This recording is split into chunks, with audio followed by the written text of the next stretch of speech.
Welcome back to Prime Your Midlife. This, ladies and gentlemen, this is a belter. You've got two guys ready to talk about mindset. And today I've got Christian over here, got Christian Hoyle, who's a mindset and performance coach.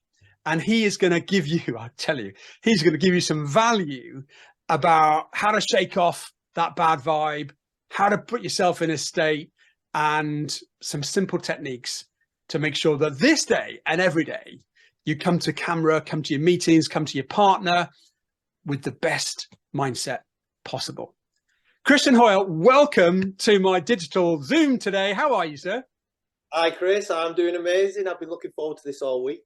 Love your energy, love your vibe. Hopefully I can give everything you just said, because that was a hell of an introduction. So thanks a lot. Appreciate it. You'll be fine. I've seen your work. You know you're going to deliver. Let's just frame this, first of all, by trying to define that word mindset. Christian, what is mindset to you? To me, right, I'll give you a thing in it. This is quite prominent. When my mum died, she wrote me a letter. She wrote this thing in a letter. She said, Chris, keep up your happy-go-lucky nature. What's happy-go-lucky nature? I'll tell you what it is. It's a mindset. It's not the way you're born. You're not just born naturally the way you make things okay. It's the way that you think. And that's what mindset is. It's the way that you think. It's the way that when you encounter things, are they a problem or do you just need a solution? It's the way that you look at things. You can either be, oh, okay, what do I do? Okay, what do I do? Okay, how do I react to this? How do I get over this? How do I change it? How do I flip it? How do I grow from it? How do I sometimes say, all right, that wasn't for me, that one. Let's move on. So it's just the way you think. Thinking is everything. If you look on my LinkedIn, it says, I help people change the way that they think and rethink in a different way. And it's simple as that. So anyone can do it. Simple. It sounds simple anyway. It's a little bit, tiny bit more complex than that, but the simplicity's is there. Well, anyone can. And it's funny, actually, you talk about, not funny, but your mum, she left me with a similar message. I lost mine a little bit earlier than you. And she said to me, Chris, today is today, tomorrow is tomorrow. Never regret tomorrow what you didn't do or achieve today. And those words live with me all the time, thinking, no matter how bad today is, tomorrow's another day, but equally what I do today is unique and it can never be replaced. You know, a lot of my audience is focusing on midlife, and you're not quite there. I'm flattering you already. What is it? What is midlife? I'm 46 soon. When's midlife, do you think? Well, maybe you are. You see, you're younger than you look. I was thinking, I think I might be, because I'm trapped in this in between. Because I'm certainly not young, and my kids like to tell me that all the time, but I'm certainly not old. So where am I? So I suppose I am. Technicalities suggest that it happens somewhere between 40 and 50, and normally is around 55 as a top end. So somewhere in that age gap. But it's really to do with a number of factors, with testosterone depletion and other changes that happen to all men, and it's a fact of life. And it also causes the mind to think about the time that you've had, and most importantly, the time that you've got left. And a lot of people label it as crisis. And the fact that we frame it with a word that I think is triggering is part of the stigmatism associated with midlife. For you, is it crisis or mindset that allows us to navigate our way through midlife? I think anything that's a crisis is a problem, and midlife's not a problem. So if you start looking at anything with a lens of this is a problem, you're creating a problem. Crises come very few, and they're very severe, and the big things that happen. In your life, you've only had so many. So what I'd say is, if you look at things as a crisis, you'll always see it. It's not what we see, it's how we think about it. So I would say, without a doubt, it's mindset. Because why I asked you about midlife, because I've definitely noticed a change in thinking in the 40s. I've definitely, not in a bad way, but life's different. Definitely, I haven't got that youth on my side where I didn't care about anything. I still don't care. That is one of my blessings, actually. I tend not to let tomorrow bother me, because I'm interested in today, and I think that's really important. It's just the way that you look at things. So when it's mindset's just the way that you look at things. And if you can look at things and see the positive in it, see a good thing in it, see that's something that you can do, you can grow, you can add to, you're going to get it. If you look at crisis and you live in crisis and you live in chaos, And you think anyone in chaos isn't control thinking, unless you're like that one guy in the world who's like that. They just do it in a crisis. And I'm not him. But there are some people like that. But we're looking at millions of us. There's millions of men in this age experiencing what we're doing. And that, for me, don't see it as a crisis. See it as an amazing opportunity. There's two ways to look at it. If you see crisis, you see unhappiness. You see opportunities, which it is. Every day is an opportunity. My WhatsApp message, I was going to put it in before, is one day or today. You decide. Because it's all today. We're not guaranteed tomorrow.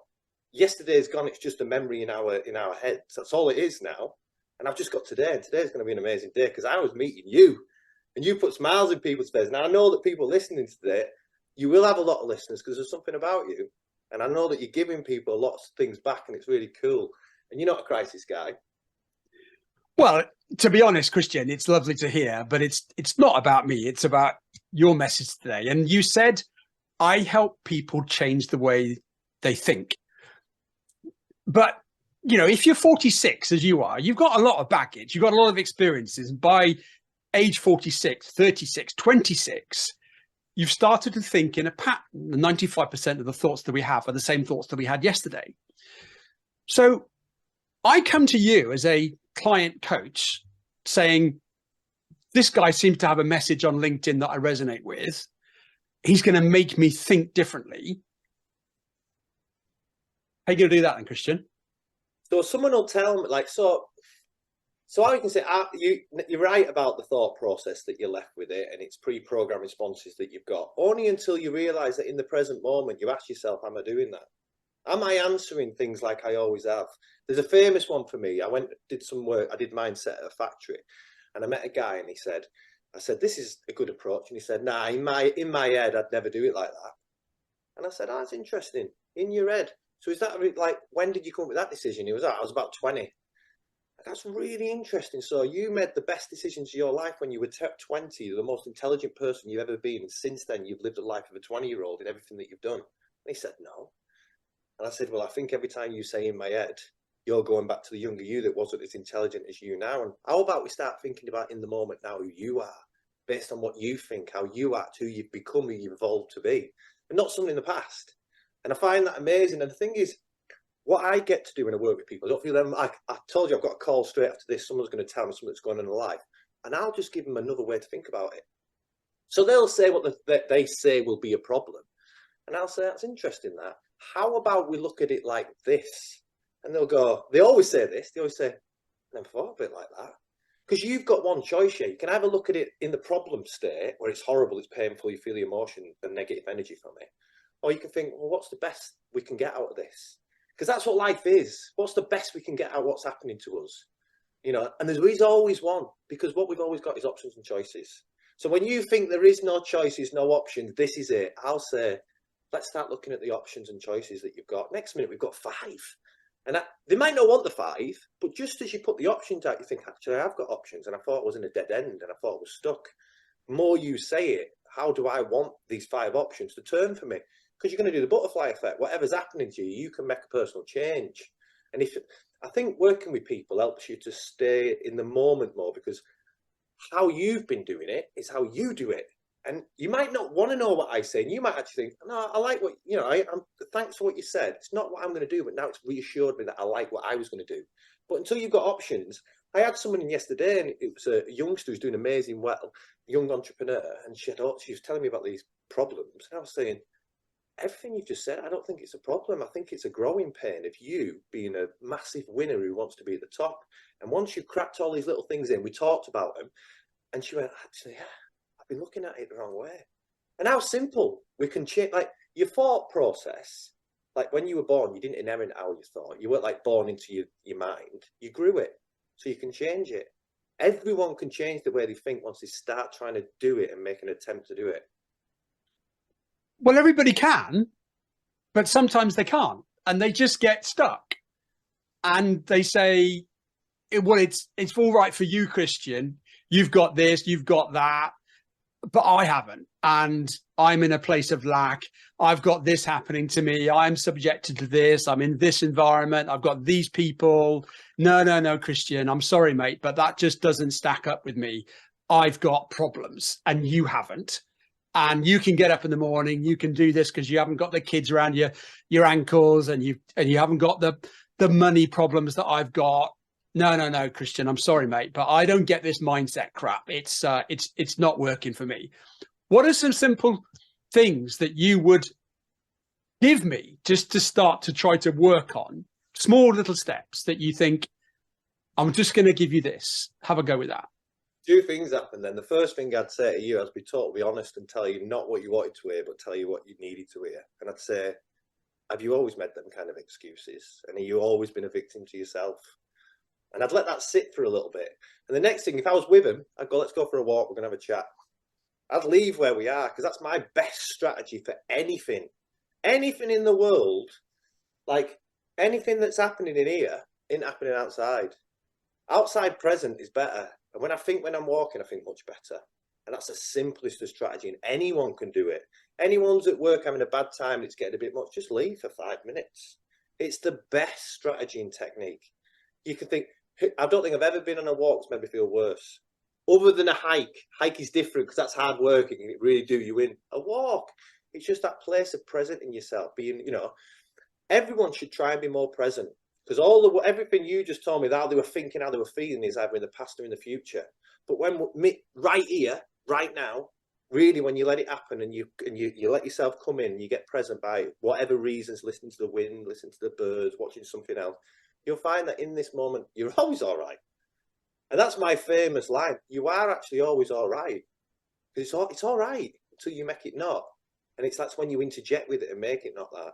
But one of the things I definitely do is I'm honest. And I'm honest about myself, because I've got, like you said to me, if I make a question wrong, it'll be all right, you'll edit. And I said, don't do that, because I'm full of flaws. And what's up with them? I remember on my YouTube channel, Christian Hoyle, on my YouTube, I used to try and edit all my flaws. In the end, I thought, it's not even me. I am my flaws. I say words wrong. I make mistakes. I do laughter at the wrong times, but it's me and uniquely me. And I think that's another thing that people forget, to be happy who you are. Yeah, you might not quite be who you want to be, but I'm not who I want to be. I want to be better all the time. But I expect that I've got some things that are not brill. They don't make me worse, because you've got to add yourself up as a whole. So I think honesty with people is the first thing. And just walk yourself off. I know you walk. And everyone I talk to is in a good state of mind, in a good mindset. They walk. Every single one of them, they do something, they walk. And I think the first thing, it's a simple thing. You can just do it. It'll change it straight away. Get back to me if it doesn't, because I promise you it will. All right, so we're going for a walk, and then we're going to come back and we're going to have some food or some drink. What kind of things do you feel will enable me to have a growth or positive mindset, as opposed to a fixed or negative mindset? Well, by way of food or nutrition or basic self-care things. You notice I've been constantly drinking that when we're on this talk. I've got to be honest, I've had to come up with strategies and habits to drink more of this. And one of them is now every podcast and call I ever have, I get a pint of this. So that habit's quite good. Every morning when I get up, I have this. Hydration is everything. And I never used to do it. I used to go to the gym.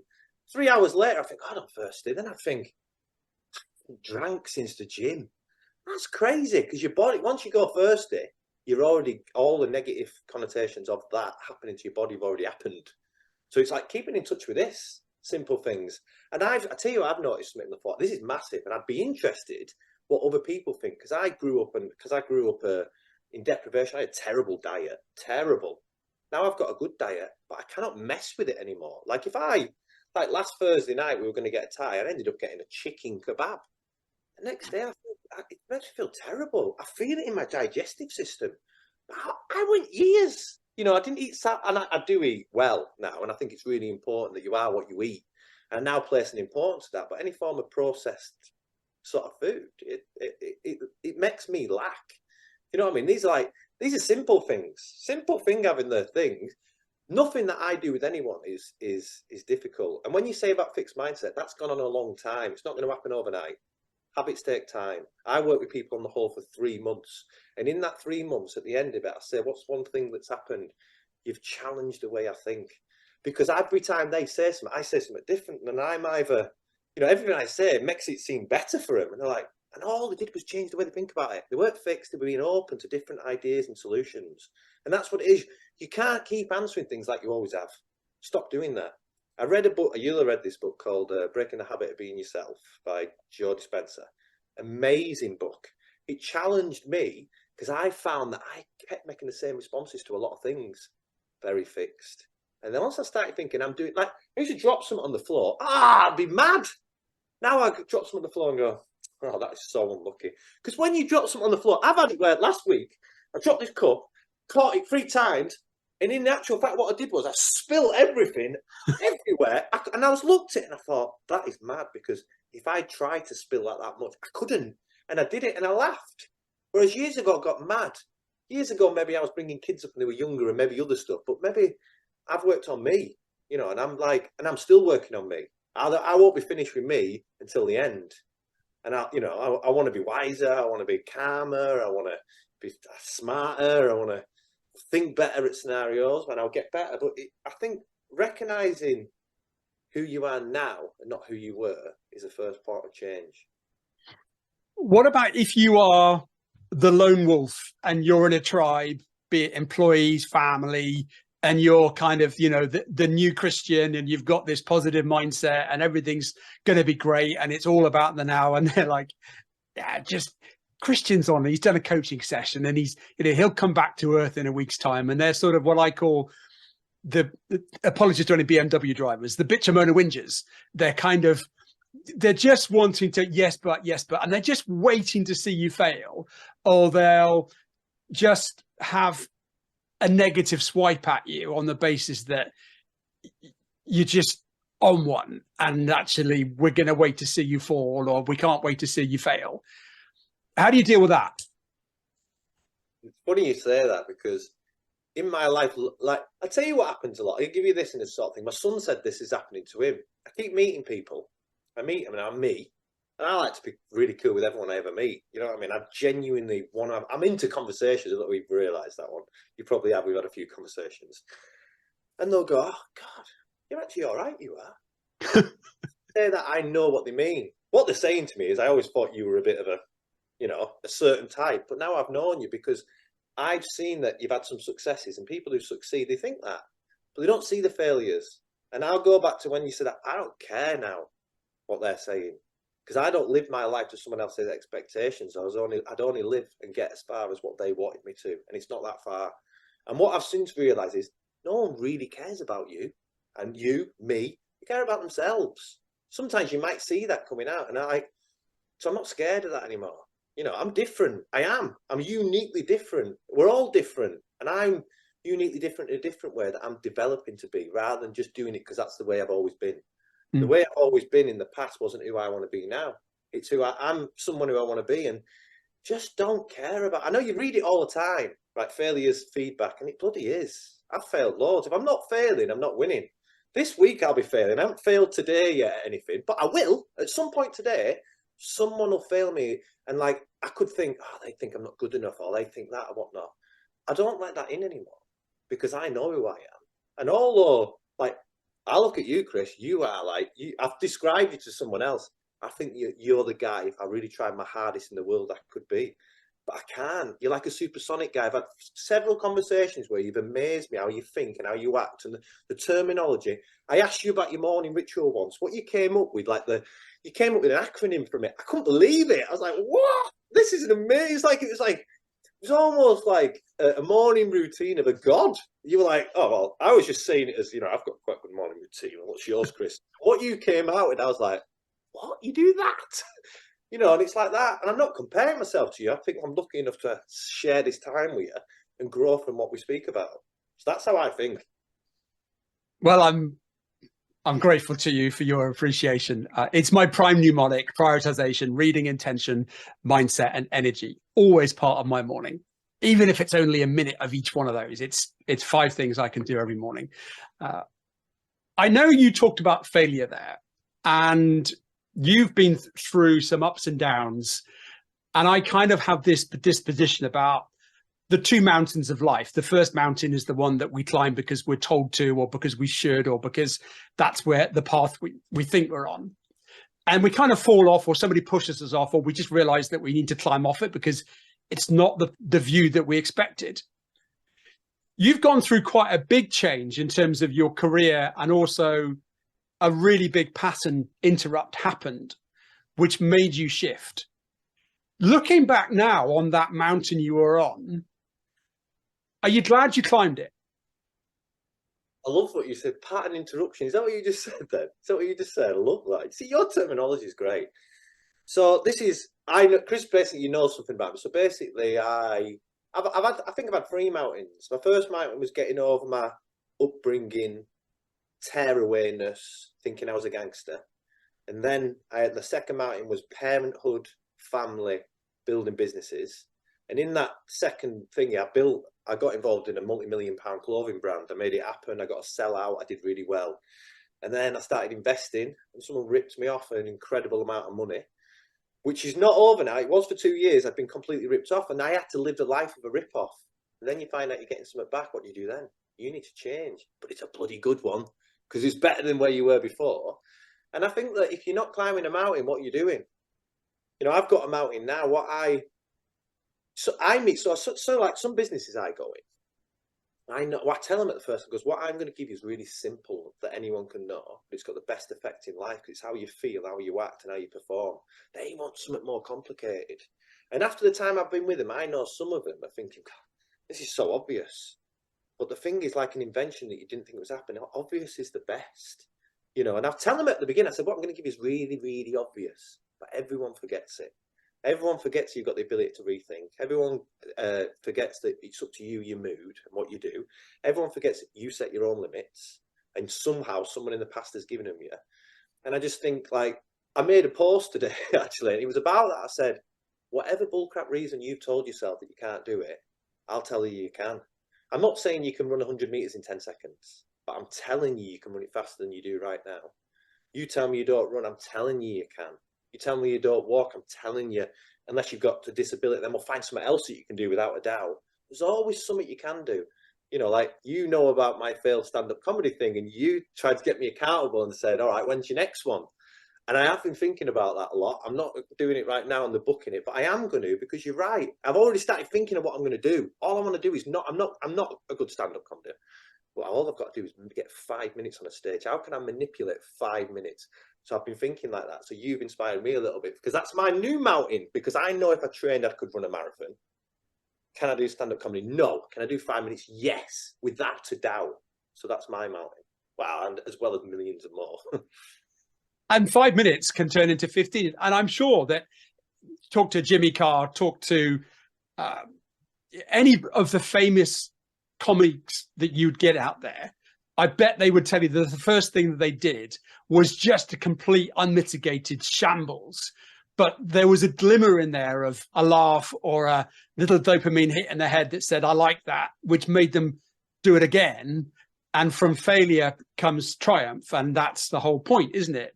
That we've got to be uncomfortable with change in order for us to find the joy. I want to go back to your past, because that I heard that there somewhere. You said even the word, gangster upbringing.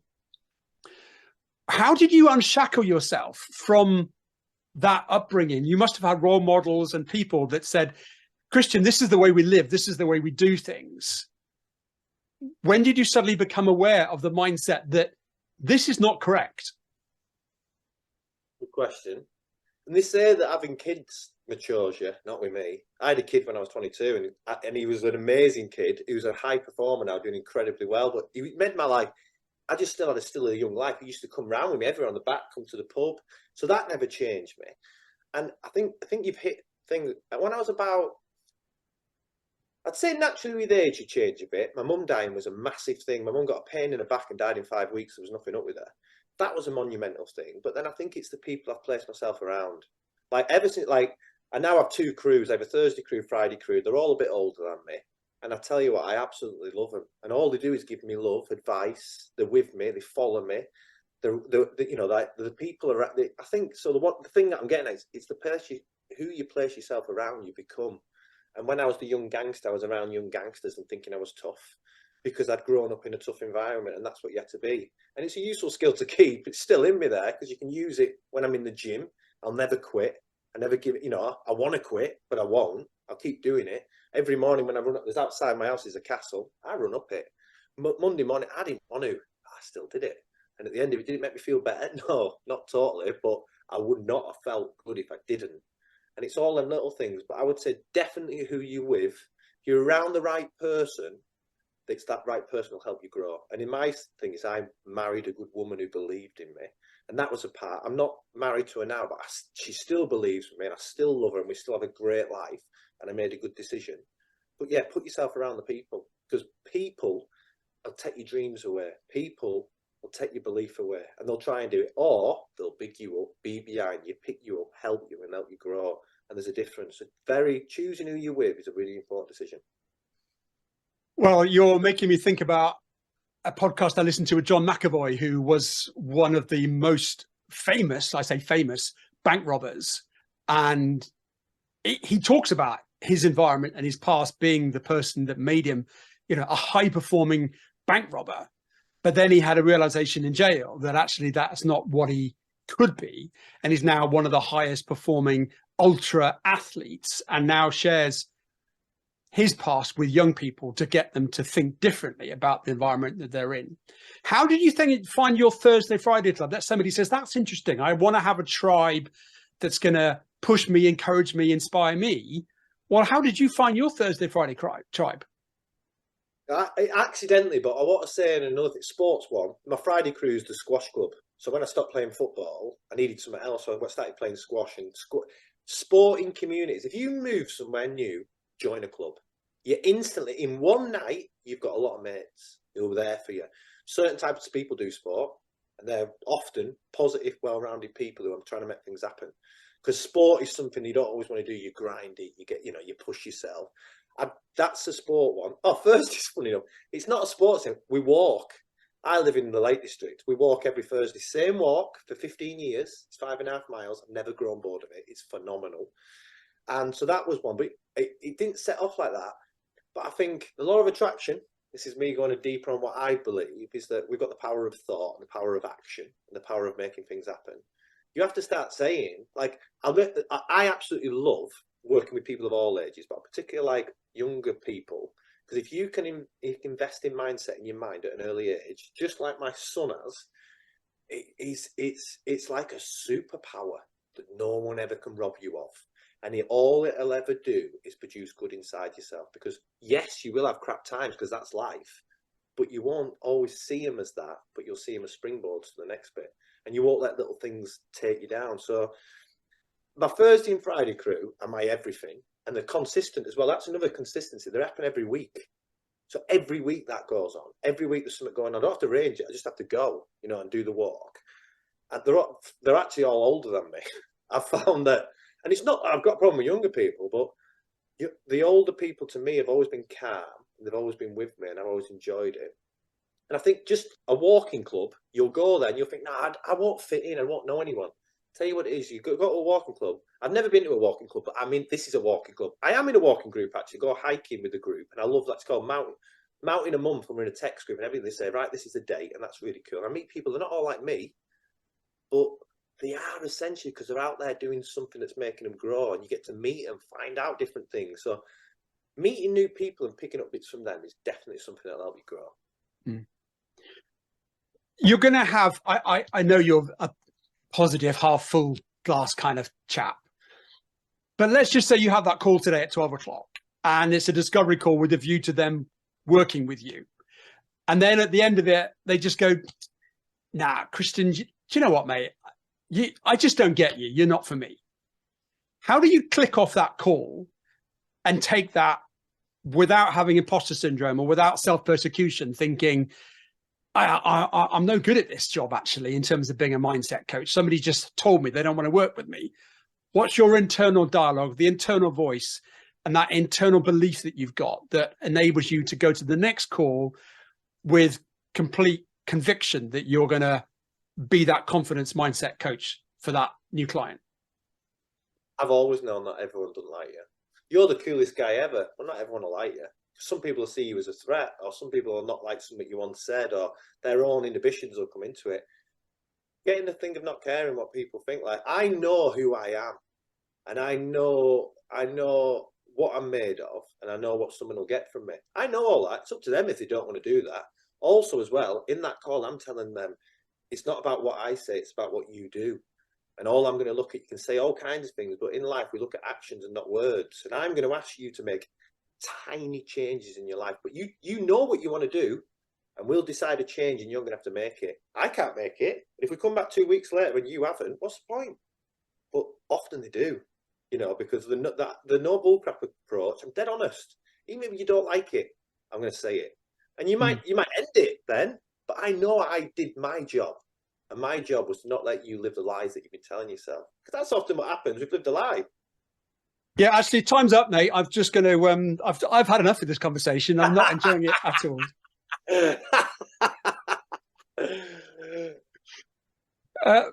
No, but seriously, it's good to have that belief.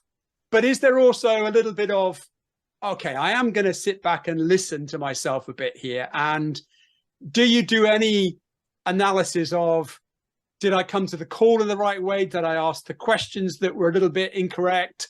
Did I give too much of Christian at this stage and not enough about the person's needs? Is there any aspect of you where you will literally look at yourself with a self-critical eye to go, am I the best version of Christian right now? And if not, why not? Let me just identify one thing, and I've noticed quite heavily now. The way that Chris just asked me all them questions is exactly how you think. And that is why you're a superhuman being. Because you do think like that. No, I don't. I don't think like that at all. But I was amazed when you told me that every month you do a review of what you failed at in the following month. And everything that's how your brain thinks, just there. And that's why you're a super powered human being. But I don't. Because I think to myself, I know what I'm offering, and it's simple. And it's called how to enjoy your life, how to install discipline, and how to start creating habits. It's all simple stuff that I've learned now that they get me through everything. And if they don't want that, they might not be ready now. They might never be ready. They might be one of the people who doesn't do it. It's not about me then. And really, all them things you said, I should do that. You are right.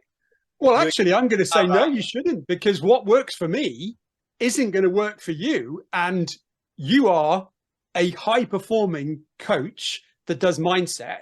And you've also got a high-performing past to show that you've delivered some amazing results. And just because I do a monthly review, that doesn't mean to say that you should do one. You're a great guy at living in the present and being at one with this day, this emotion, this environment. And you know what? Whatever's gone is gone. I can't change it. And whatever's the future is also pretty much not really in my control. But what I can do is this moment, this minute, this second with this person. So I'm going to applaud you back and just say, well, actually, stay in your own lane. I love staying in your own lane. It was a compliment to you. I'm impressed by how you do that. And it's very impressive. But we're all just us. Like, whoever I talk to is them, and I'm me. You know what I mean? And then we have to get back to what's your non-negotiables, what's your one sole focus of life. And they might not match. My sole focus of life is just to be happy. And everything else comes, and I'm happy working with people. I'm happy creating change. And when they make that change, I cannot tell you how good I feel. At the end of it, I'm like, because you know, I haven't done it. I maybe give them another way to think. And after a bit, they get into that way of thinking. You know, if I keep saying, every time I say, what about thinking this way? In their normal life, they go, what did Christian do? They've often said that, how would he think about this? Not that I'm right. It's just another option, another angle. Do you know what I mean? There's always angles. And I think as people grow and they're happier and whatnot, they've learned to look at different angles and not get caught up in the one. No, it's this. And it's certainly not dread. And it's certainly not like, oh, this is the worst thing that could ever happen. That isn't happening. And what you know, I went like that, then I was crumpling up and I was in like I felt uncomfortable doing it. I'm not that guy. And I try and get other people not to be it as well. What are you doing to try to look forward and have something? Do you have goals? Do you have a vision board? Do you have a battle board? Do you have affirmations? What's working for you in terms of setting the next chapter to light? So I've always got goals, always. And I have a main goal, is that one of my big goals is to get as many people. I want to feel it. One day I want 1,000 people to come to an event that I'm doing on mindset, because everything, it's not like a lot of the things I watch and I think, bloody hell, that's complicated. And I think that puts a lot of people off and makes it seem difficult and challenging, when what I'm giving isn't, you know, it isn't for maybe the top 5% performers in everything are very good at mindset. I've worked with some and they're already on with it. I can help them in their outer life and stuff, but not at the work. But I can make them start thinking, how can I be better?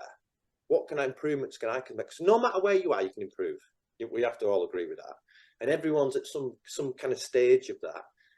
I just love helping them and seeing it. Yesterday, I love it, you know. And when the people I work with and I stay with, we have a connection. And if you can't always have that connection, you can't have it with everyone. And it's like, you don't assume you can. You know what I mean? Just like, some people don't like you. Some people, you know, you might not like them. That's a factor. Do you know what I mean? It's like, there's all these kind of things going on. And just like, I just thought about, I have this thing, we're all right. So I'm always all right. So it's a blessing. Well, you come across also as somebody that's really enjoying what you do. And the fact that you're excited about the call at 12 o'clock is also, I can see that you can't wait to see what's in the treasure chest, and where you open it up and there's kind of gremlins and monsters in there. But let's just say somebody's got to this far and they're going, yeah, do you know what though? These guys are really triggering me. I'm trapped in a job. I've got a boss that I hate. I've got a wife that is annoyed with me every time I come home. And I've got literally nothing going on in my life right now that's going to make me excited about tomorrow. What's the first thing you would get them to try to do to have an inquisitive, curious mindset about where they're at? So I always ask, I base everything on two things. So I'll start from the minute, just two questions. I want to know about your physical vitality, i.e. what movement, how energetic, what you feel like, how you are, because I think that's monumentally important to how we feel. Everything. If you meet anyone who's doing well, they're moving. You know, I'm not saying, you know, I know that you and I do quite a bit, and I've done quite a bit this morning. I don't expect people to be me, but I expect people to make an effort. That's one. The second one is, what's the mental vitality? Where are they at with it? I always ask them out of 10. They'll go, what do you mean out of 10? What do you feel at peace? Are you balanced? What you've ever been? And if they tell me a low score, I say, what are you doing about it? What are you doing about moving it up? And I think the key word is intention. If you're intentional about everything, if you think, when I put mental vitality in someone's head, I go, well, I want you to start thinking, I'm being intentional to raise that, because that's the difference between happiness and sadness. It's all in here, everything's in here. But what you're doing about it, if you're not making anything happen, how can you expect to get rewards and results from it? You can't do that. And as well, I'm currently single, happily single actually. It took me a bit of time to get there. And I will be in a relationship, but if someone's in a relationship, I always go, tell me what your relationship out of 10. And whatever, if they give me a 9, we don't have to mention any comments there. Tell me a 5, I say, next week, how are you going to get to a 7? What are you going to do differently? Why is it a 5? And they'll tell me why, and I'll go, how can we change that? And it's sometimes doing something you don't want to do.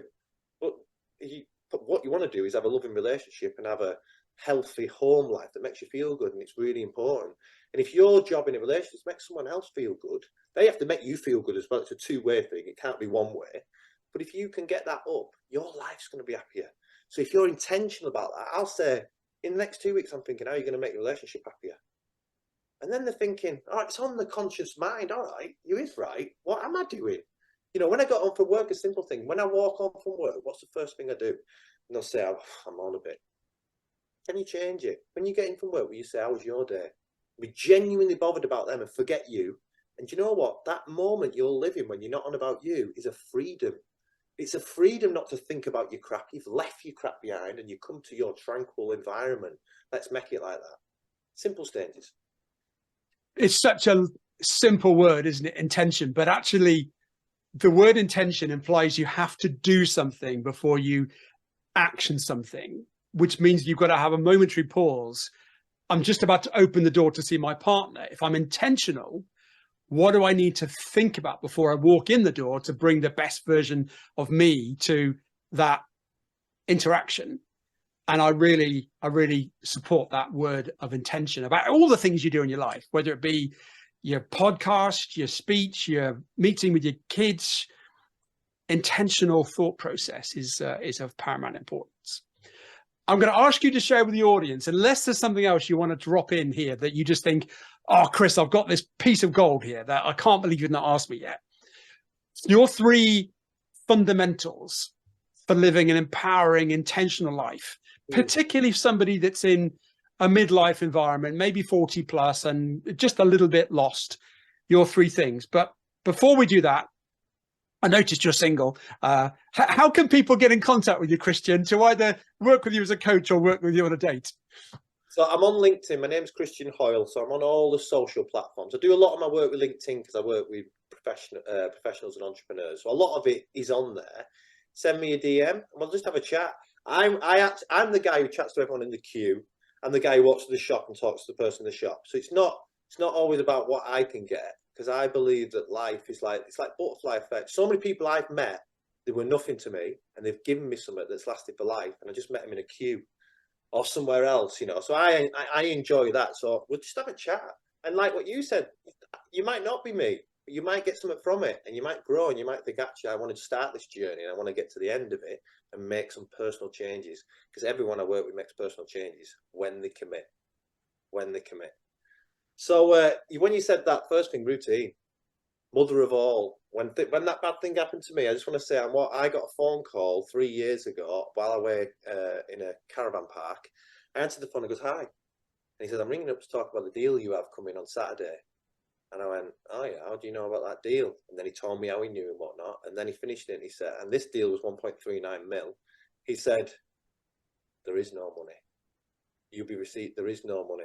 So when you receive that call, it's a mad thing to happen to you. And the thing that I'm not going to talk about the first bit, because that's crazy. That's a monumental crisis. When you're on about crisis, that is a crisis. But how I reacted to it was routine. Routine got me through that. When you stick to a routine, you stay where you are, your sleeping stays the same, you stay in the same patterns. That will always help you out. Routine, like I know Monday, Tuesday, I go gym. No matter what, Monday, I felt terrible. I went because I know I've set this habit up, and routine is that thing that will always get you there. I think routine is everything. The second one is most of it's movement. Get moving, get outside, get walking, see the nature. Yeah, I like exercise if you want, but you don't need to. Bike to work. Like in the summer, I rent my car out because I want to bike. I bike to work. Why would I not? You know, it's like yesterday, I didn't bike yesterday. It was terrible. I use a car. But yeah, just move more. Be outside more. Don't accept wherever you are. That's the problem. The problem isn't where you move to. That's the solution. And as soon as you've moved a minute, you've moved somewhere else and you've got somewhere. So I just think any form of movement is everything. And the last one, you know, like, be kind to yourself. I meet people all the time and they're so hard on themselves. I think, bloody hell, I'm glad I'm not in your life, because you permanently feel bad. I played with someone who golfed and he was really good, and if he was that far away, he was on one. Bloody hell, he made me look, I was like the worst golfer ever, and I was enjoying myself, and I was like way off it. And I went, can we talk about that? He didn't want to. He was the course record holder 15 years ago. And I was thinking, you're not going to be that again. You're older now. That course record's by another youngster who's smashing it out. People can be unkind, but you know, like you only have your life. What's the point in being hard to yourself every day? Do you know what I mean? I'm not saying sometimes we're hard because we have a goal, we want to complete it and we push ourselves. I'm in the gym before and I've got, I want to quit, but I follow this app, and I went, nah, I'm doing it. I'll do it.